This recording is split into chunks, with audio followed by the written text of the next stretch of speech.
will be looking to bounce back today. Jared Goff had 3 turnovers in last week's loss to the Niners, and his 14 turnovers this season are tied for the second most in the NFL. And Kyler Murray is looking to get back in the end zone after he didn't have a passing or a rushing touchdown in last week's loss to the Patriots. That's his first game without a touchdown this season. Our Ed Werder's in Glendale with more on this big matchup in the NFC West. Hi, Ed. Hey, Sam. Interesting. In conversations this week, Rams head coach Sean McVay reassured Jared Goff of his support for the quarterback, but also reiterated the opinion that focused so much attention on the two of them during the week. The quarterback must protect the football. To McVay's point, Goff has 10 turnovers since week 8, 3 more than any other quarterback in the league in that time frame. McVay said the situation was blown out of proportion, he believes, because he seldom criticizes players, usually blaming himself for any failure. Despite the uniqueness of the circumstances, McVay told me that it didn't create any weird interaction between the coach and the quarterback. McVay said he's emphasizing to Goff to concentrate on better recognizing coverages and handling situations with more poise.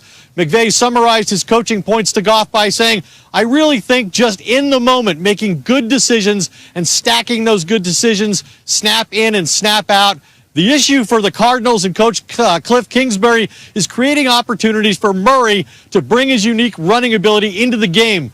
Murray's failed to run for a touchdown 3 times this season, including each of the past 2 weeks. The Cardinals have lost each of those games.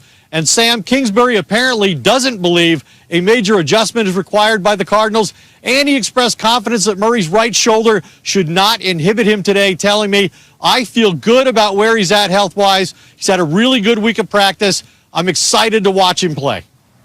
Yeah, it's so much conversation about the quarterbacks in this game, but it really has the matchup of the day when you're talking about Ramsey and Hopkins. So, Rex, what do you think is going to happen in this one? I can't wait for this matchup. Sam, you're so right. It reminds me, because it's the best receiver in the National Football League against the best corner in the league. And that happened a couple of times. When I was back, I had this guy, the baddest corner on the planet, Darrelle Revis against Randy Moss. Woo, these two would go at it all the time. And, of course, we're going to show Randy scoring touchdowns. But my man, Darrelle Revis, he was absolutely ridiculous in this play right here. Okay, can we fast forward that one? But anyway, Darrelle Revis was the best corner. I couldn't wait to see it. And today, it's a similar matchup. Jalen Ramsey versus Hopkins. If I put a tape together right here, I got to go back to, in the Houston and Jacksonville. What do they have in common? They never should have traded these two guys. Oh, my goodness. But watch Jalen Ramsey. Look at the closing speed. He loves to play that outside leverage, and he'll just use that athleticism. And look at D-Hop. He knows he plays outside leverage. I'll take you inside. What does he do better than any receiver in the league? He goes against those contested catches better than anybody. But look at these two guys just fight and fight and fight. There's a million of these examples right here. This is a great one, great catch. But no, Jalen finishes the deal. This matchup, this is it. This is the best. When you want to see receiver versus corner, it does get any better than this one. You didn't answer me, though. I want to know who you think has the edge in this one. Like, who's actually... I don't care who has the edge. I can't wait to see it, man. You have to wait for my pick at the end. I'm going to take a side. I'll take the defense. Are you always? Forget you offensive guys. So predictable. Let me talk a little bit about the defense for the L.A. Rams and what I saw in the past couple of weeks against the Arizona Cardinals, mainly last week. I really thought that that Bill Belichick and the New England Patriots had the game plan of the season against this Arizona air raid offense. Not being able to rush Kyler Murray, being able to get upfield, but shadow a guy like Kyler Murray. And I hope today, going against this offense, that the L.A. Rams can try to duplicate of what they saw last week. Because, Sam, to answer your question, who am I taking?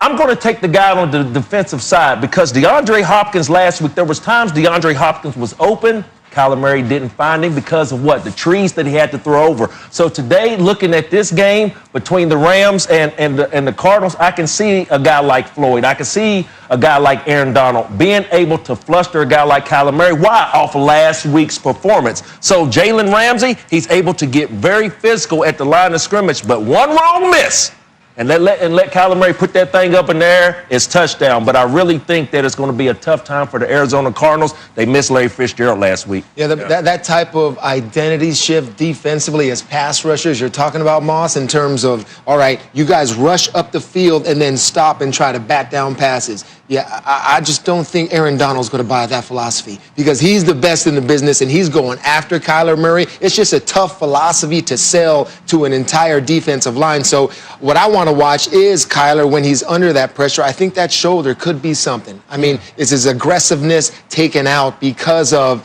when he is healthy, he's running 10 times a game. And when he doesn't, it's cut in half. So how aggressive is he as a runner? That's what I want to see. Yeah, there are a lot of good stuff right there. I would just say the Rams get to the quarterback without blitzing, though, and that's similar to what New England did. And just I want to flip it over to Jared Goff, though. A lot was made about Sean McVay and what he said to Jared Goff, how he called him out.